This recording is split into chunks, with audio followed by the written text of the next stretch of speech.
Welcome to 28.5 Women's Basketball, where we explore a unique and authentic perspective on the women's game, break down upcoming matchups, and discuss the latest news and trends in women's basketball. We are your hosts. I'm Sydney Story, and I played basketball at the University of Tennessee under Pat Summitt. And I'm Becca Goodman, and I played at the University of Notre Dame under Muffet McGraw. And we're thrilled to have you join us today. Before we jump in, make sure to subscribe so you never miss an episode. And if you enjoy what you hear, be sure to tune in each week and don't forget to follow, download, and listen to give an assist and share the love. Now let's get started with today's episode. Welcome to today's episode. Before we begin, we want to honor and remember someone very dear to us who has passed away, Diane Dreher. Diane was a beacon of light whose kindness, strength, and thoughtfulness touched everyone she met. She faced life's challenges with incredible courage and grace, always putting others before herself. Her amazing family was her greatest pride and joy. As a devoted wife, loving mother, adoring grandmother, and cherished friend, Diane's legacy lives on through them. Their strength and love reflect this incredible person that Diane was.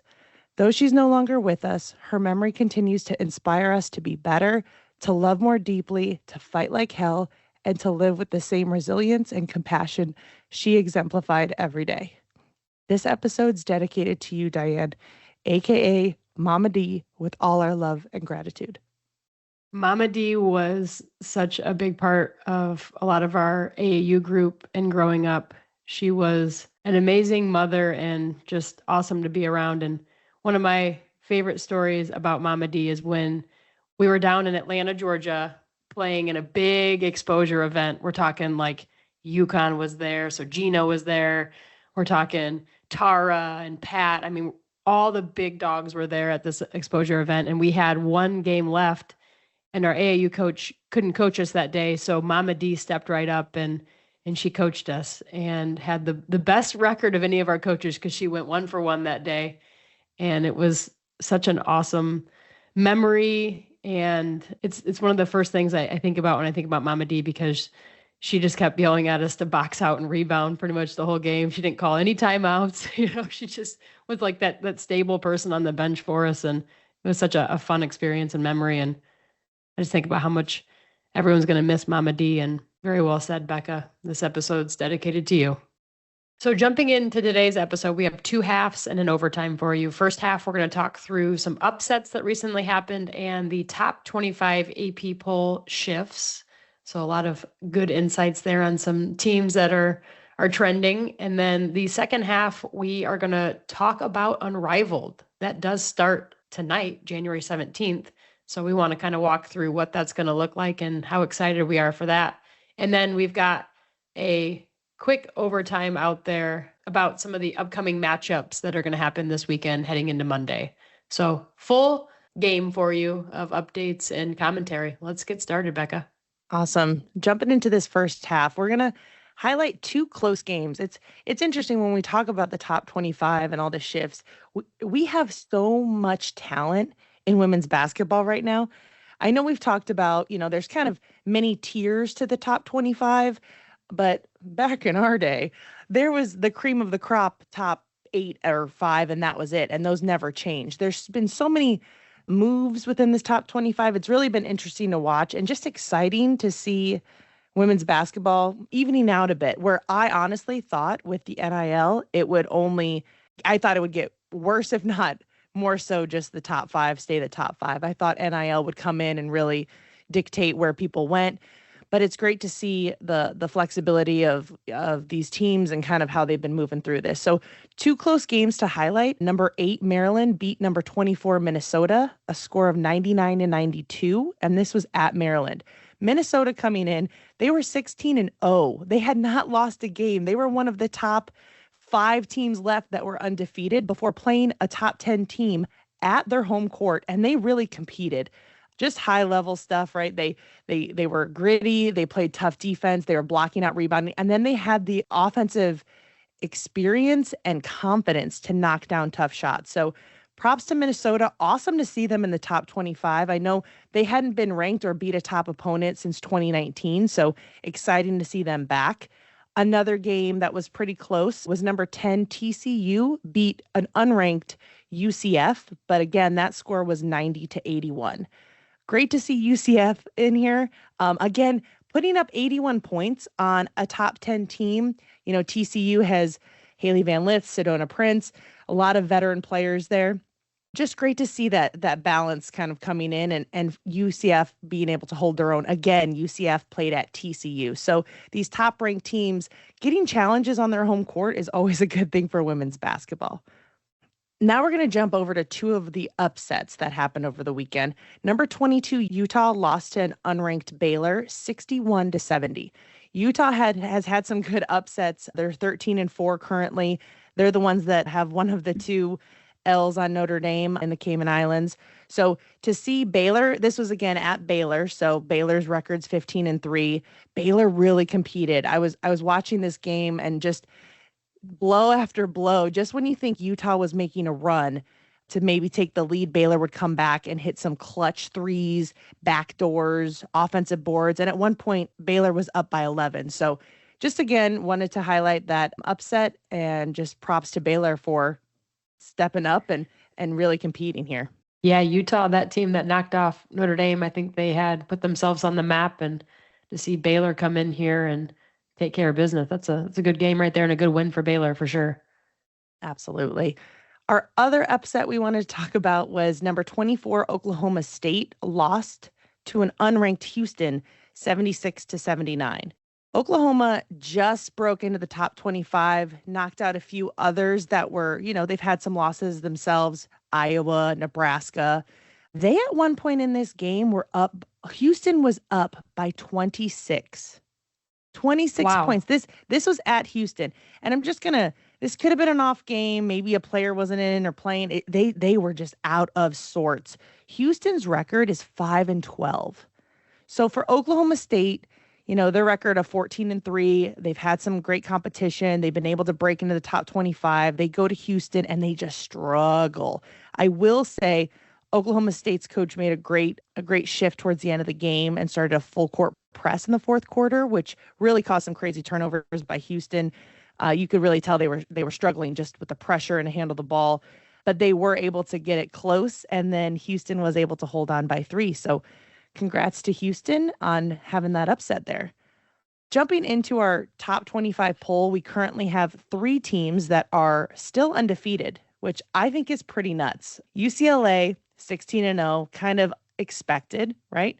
LSU 18-0, I think is pretty, they've played an easier schedule. Yes, they've had some games coming up. I'm going to give them their props and their kudos. I can't wait to see them. They have a couple games coming up at the end of this month where it'll really be interesting to see how they compete. But then again, we have Ohio State is 16-0. I mean, I felt like that is a huge dark horse for me. I did not see that coming. What are your thoughts on all this? Yeah, they popped into, I want to say, the top 5 last year. Obviously, Kevin McGuff is an exceptional head coach. He brings a ton of experience. You've got Cody McMahon over there. You've got just the Buckeye Nation that really gets behind this team. I'm also a little shocked that they're 16-0. I think that proves that they've been able to weather some storms. Their non-conference schedule maybe not as tough as some of the other teams that are on this top 10 list, but now they're in the thick of Big Ten play. And I think that's really going to be where the rubber hits the road for Ohio State.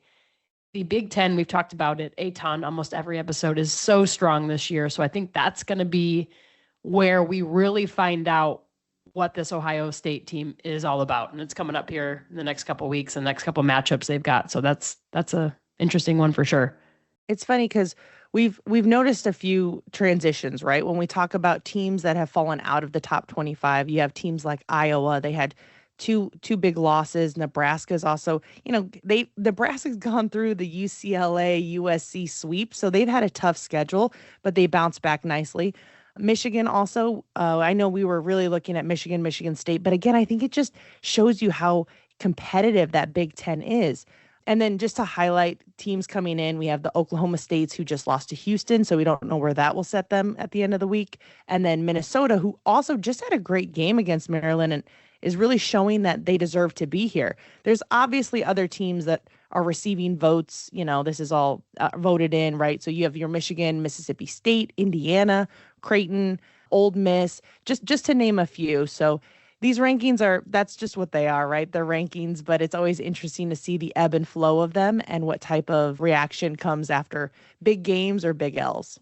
Yeah, one team on here that sticks out to me is Kentucky. They're ranked 12th right now. They've only got one loss. So we kind of dogged Kentucky a little bit, right? Yeah, we watched them play a couple times and weren't all that impressed. Georgia Amore, obviously, we hold a high bar for her. We have high expectations for her and Kenny Brooks. I mean, that's the big transfer into Kentucky, the player and the coach there.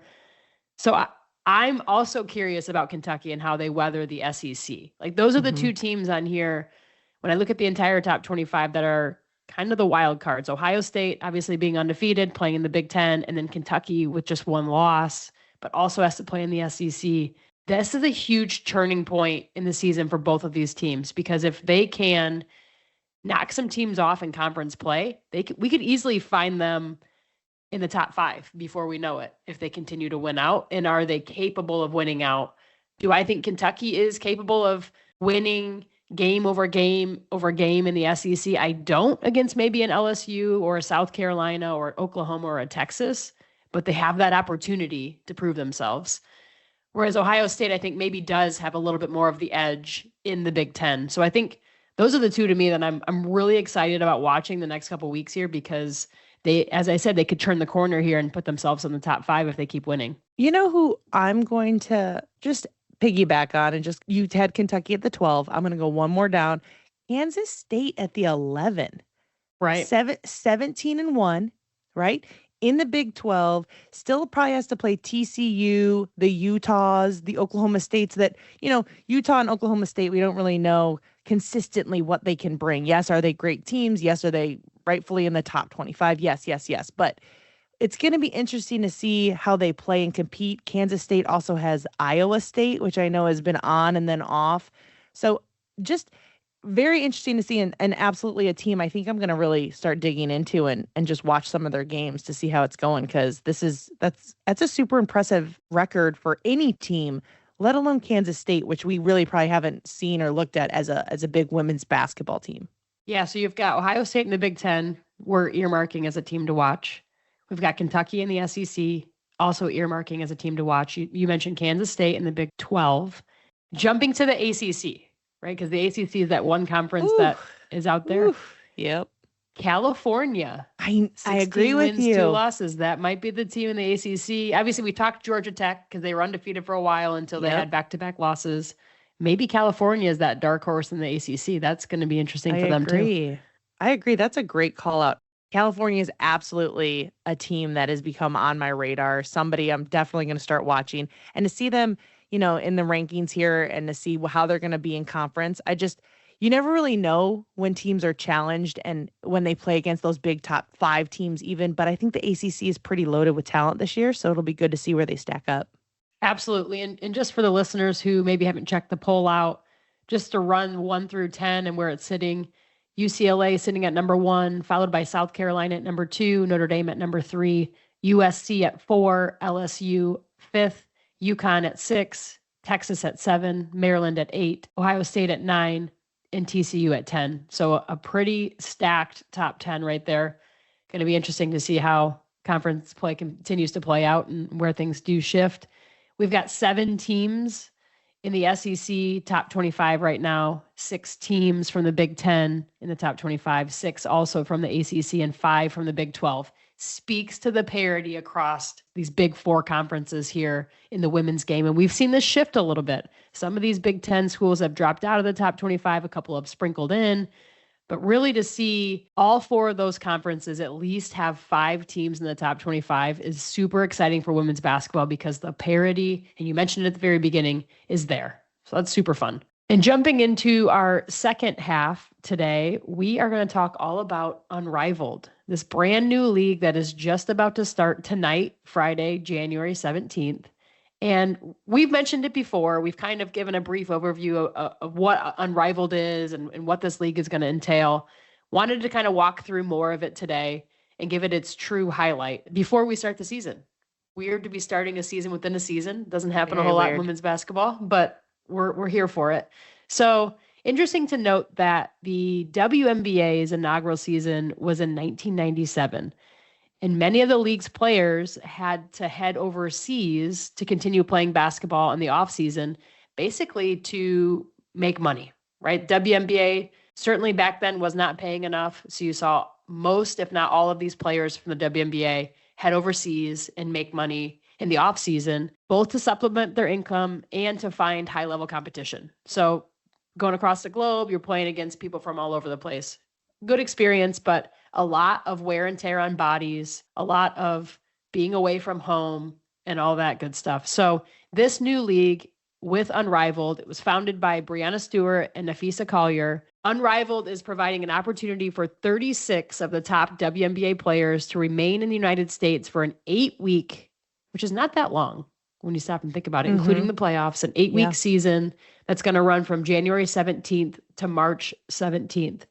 They have a custom-built facility down in Miami. And if you followed it at all or seen it on social medias, they have really done it up.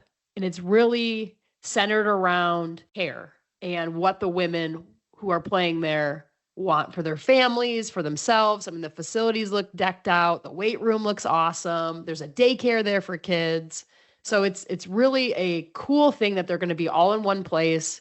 They don't have to travel those 8 weeks, all that good stuff. They can be there with their family. So I do just want to add that Chelsea Gray's wife commented and said to just hit on your childcare. Childcare before, during, and immediately after games. There's a playroom, a nursery, and a nursing room on site. Plus, they provide vetted nannies that you can use privately. Amazing. I'm pretty sure they thought of everything. This is women, this is mothers thinking of, what do I need and how do I make it happen so everyone's successful and comfortable? And I think that's absolutely awesome. Yeah, it's women thinking to themselves, if we get to build a league from the ground up, what's the dream state? And I think they went after a ton of it, which is so cool. So the Unrivaled League is going to consist of 6 teams of 6 for a total of 36 players from the league. Unrivaled aims to be the first league to compete with the WNBA financially and with its resources. So I think this is interesting. Does it put more pressure back on the WNBA to pay their players more? Yes. To improve maybe every facet? Yes. Which is great. It's great. Doing a little dive on how they're getting paid. Unrivaled officials said that the league has surpassed $35 million in funding. So you've got folks like Giannis from the Bucks, and you've got Olympic gold medalist Michael Phelps, Dawn Staley, and Juju Watkins. Who else we got? I'm missing some. Coco Gauff.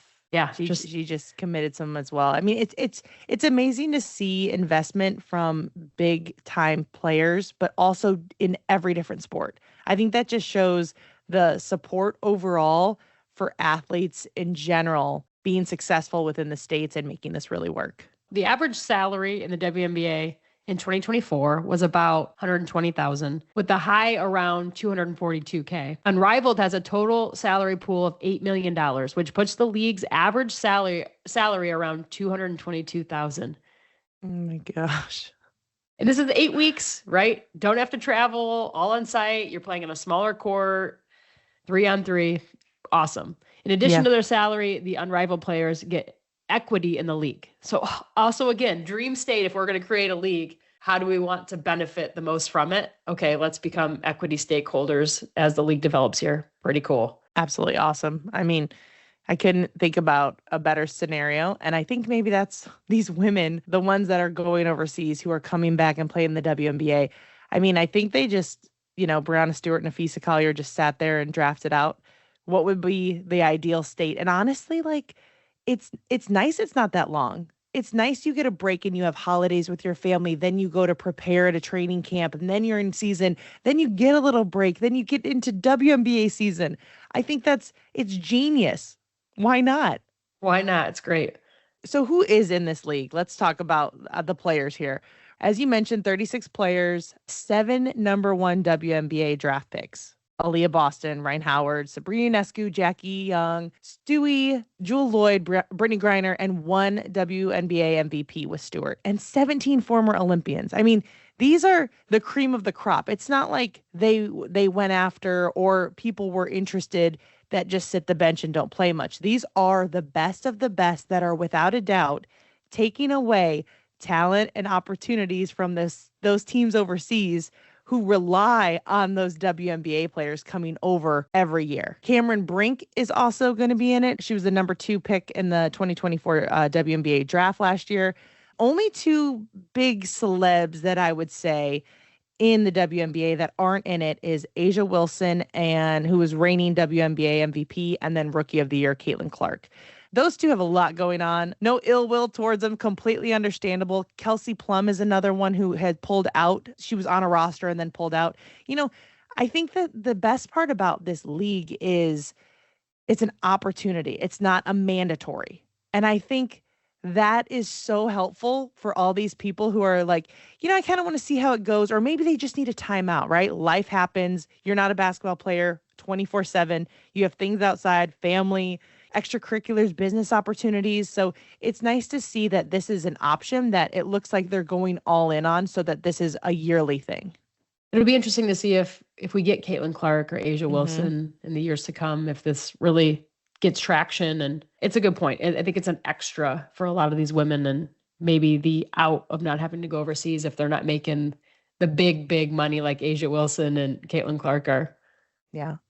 And the great part is they're starting to go into the high school or the college game, and grabbing, Paige Beckers, Flau'jae Johnson, who have NIL deals to just basically market and promote this unrivaled league. Beckers is expected to join the league when she's, able to, and after this year, but we'll definitely see how that goes. It's exciting, and just more of an opportunity for great college players to get some NIL money. And it's women empowering women. So you see these WNBA stars, these unrivaled stars reaching down into the college game and saying, hey, we'll give you some NIL deals and let's help each other, empower each other as women. Pretty cool there. And you know how like last year there was the whole debacle with Caitlin Clark getting all this pub in the college game and then going into the WNBA, and it was like she's being bullied, she's being hard hit, stuff like that. It's great to see that this situation can completely wash that away, where the unrivaled league is seeing the potential of those bigger time star celebrities and supporting them in that journey with a handout like, hey, let's do this together. So it's automatically, whether it's real or not, right? It could be, I still want to beat you one-on-one and you're going down, because that's just competitiveness, but it's nice to see the business aspect having that piece. Yeah, absolutely. I think that's a great point. All right, jumping over to how long will the season be? 8 weeks, including playoffs, and it'll be entirely at the Media Pro Center in Miami. What a nice place to be for a couple months, right? Down in Miami. Especially in the wintertime. That's amazing. I agree. Games are going to be played, as you mentioned, Monday, Friday, Saturday. The regular season is a round robin type format. So those 6 teams will face each opponents at least once, and then each team will play 14 games. The top 4 teams, based on record, then they advance to the playoffs. And those playoffs start March 16th, which is also a selection Sunday for men and women's college basketball. So awesome, just basketball galore. And it's going to be 2 single elimination semifinal games. And then the championship game will be a pretty quick turnaround there on March 17th. The fun part about this is they're also going to hold a one-on-one tournament from February 10th to the 14th. So within the round robin and the standard Monday, Friday, Saturday games, they're also going to sprinkle in just something else, a nice one-on-one, and it puts players against one another, single elimination, winner take all, for $250,000. How nuts awesome. Is that? But the best part is like, say that person wins in the one-on-one, but you also get a reward for the entire 3-on-3 teams of an additional $10,000 each. So Sid, you're on my team. You win the one-on-one because you're awesome, and you got your shot. Your form is money. You're still winning me $10,000, even though I'm just on your team. Thank you. I'll take it. How amazing! It's so amazing. Again, you're going to see all of these teammates empowering and supporting each other because they all got a stake in it. That's kind of cool. Do you think any of them on the low are going to say, you got a better chance than me? If we play one-on-one, you win and you take it home because I'm just trying to get some cash. Do you think so? I'll take my $10,000. Right. Like potentially. People like sure. Stewie, Jewel, I mean, there's many of them.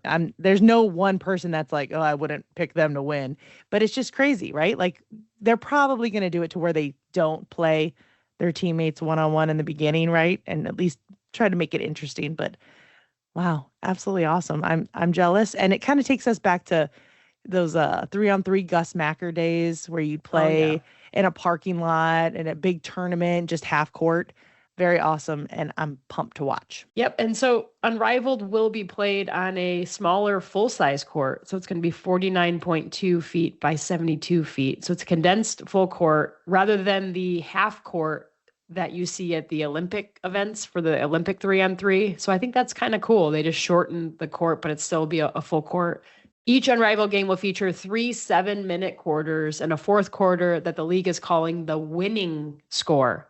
So this is where it's a little bit different, but I think it's cool. The winning score will be determined by adding 11 points to the leading team's score through 3 quarters. So for example, if the score is 50-48 heading into the final quarter, the first team to reach 61 points wins. So there's never going to be an overtime. So nice. I like that. I think that's a cool way to do it. It keeps those games within that hour time slot. And that'll be good for TV here. So how to watch Unrivaled. Games are going to be on Monday, Friday, and Saturday. Monday and Friday night games will be on TNT, which is the league's broadcast rights holder. And then Saturday games will be on True TV. All games are available for streaming on Max.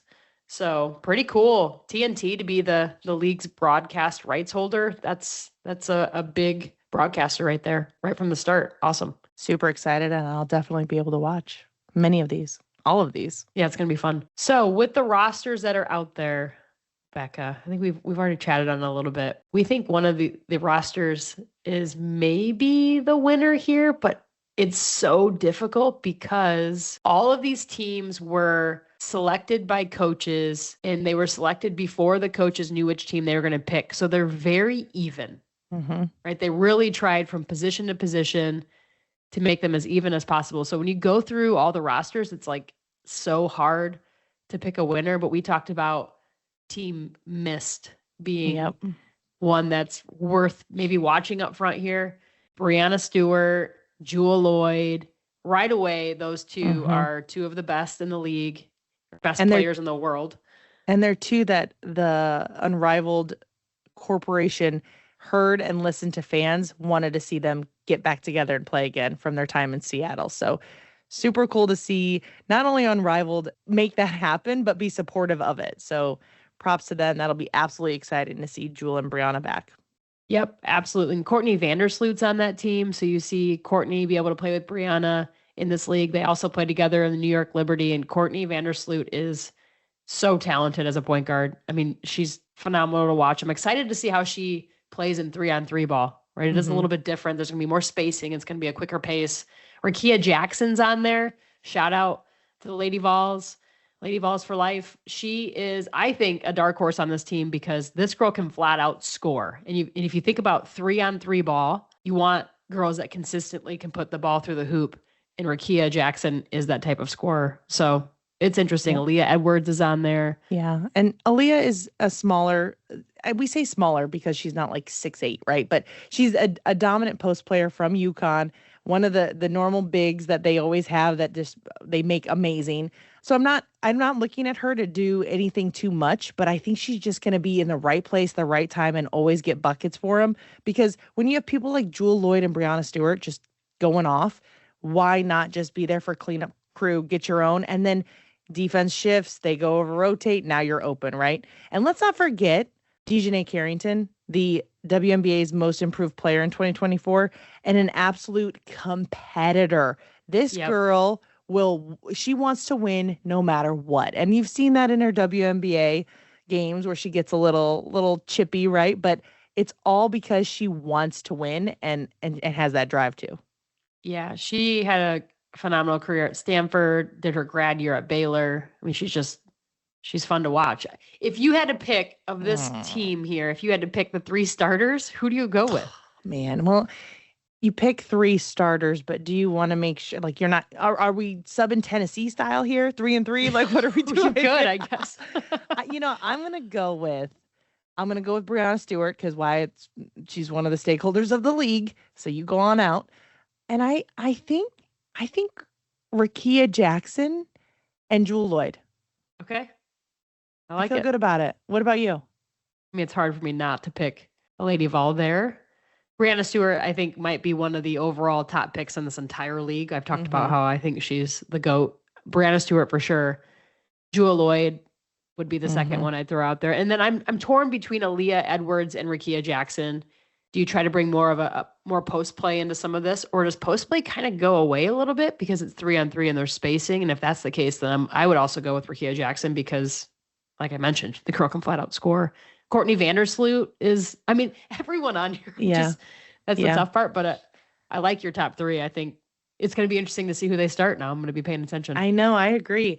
And the best part is if the post game goes away, it's never really that it's gone because any guard can go down there and get an easy bucket inside. But you know what I mean? So that's where that versatility in your skill set, I think this league can show how when you have a full, well-rounded game, how it can really expose defenses, still get you to score. We won't have that issue anymore. People being like, I don't want to post up, right? I've seen Skylar Diggins go in the post and call for the ball on a post up when she has Courtney Vandersloot guarding her. So it happens. It's just part of the game and a skill set that if you have, you're versatile, you're an asset, and you're somebody that you can play multiple spots, period. Absolutely. I think that's a fantastic point. Tonight, the games start. So Friday, January 17th, 7 p.m. Eastern is when they start. They are an hour long. They're double headers. So there's 2 games tonight, one at 7, one at 8. Tomorrow, they're at 2 o'clock and 3 o'clock. And then Monday night, 8:30 and 9:30 Eastern there. So as we mentioned, the games are on Friday, Saturday, and Mondays, and that's the consistent schedule. Excited to watch this. Yeah, absolutely. I'll be tuned in. Just more basketball for us, Sid. More basketball. Never complaining about that. That's great. Yeah. We do have a quick overtime for you all. So just talking about switching back to the college game here, some NCAA upcoming matchups for this weekend and heading into Monday. So Sunday, we've got USC playing Indiana. USC ranked 4th, Indiana not ranked, but we've seen them teeter-totter in and out of the rankings there, and Indiana is capable of giving USC a decent game. So that one's at noon Eastern on Sunday. Duke versus Stanford. Duke ranked 16th.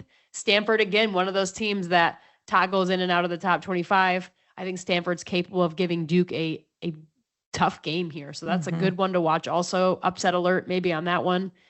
That's at 1 p.m. on Sunday as well. West Virginia, we have not talked at all about West Virginia, but they're now in the top 25. They're ranked 20th. They play Iowa State, who we've seen drop out of that top 25. That's going to be a good matchup there. South Carolina, they're ranked number 2. Obviously one of the best teams in the country. They're playing Oklahoma. This might be the matchup of the weekend, hands down. South Carolina versus Oklahoma. Oklahoma is ranked 13th. That game is at 3 o'clock on Sunday as well. And then there's a game on Monday, January 20th. Definitely worth highlighting. It's a non-conference game, which is interesting here. Number 7, Texas, is playing number 8, Maryland, at 5:30. This one I am super excited for. We'll see how Brenda Fries can handle Vic Schaefer and the Texas Longhorns there. I think all these games we're playing chess, Sid. That's all this is. I don't know how much better basketball can get. We've talked about upsets. We've talked about top teams performing. We've talked about top teams not showing up, right? Last game, Texas's shooting percentage was probably the worst they've ever shot in their lives. So to see them bounce back against Maryland, I think it'll be a good one. But I think are you rocking with Maryland in this one? I'm going to go with Maryland on this one. You know me. I've been sticking to my guns with Brenda Fries. I think watching both teams play a couple times now, I think Maryland's so deep. And Texas is too, don't get me wrong. But I'm going Maryland. I think they can pull the small upset off here, right? Maryland ranked 8th and Texas ranked 7th, but a very good non-conference game during conference play, which is kind of fun. Who do you got? Absolutely.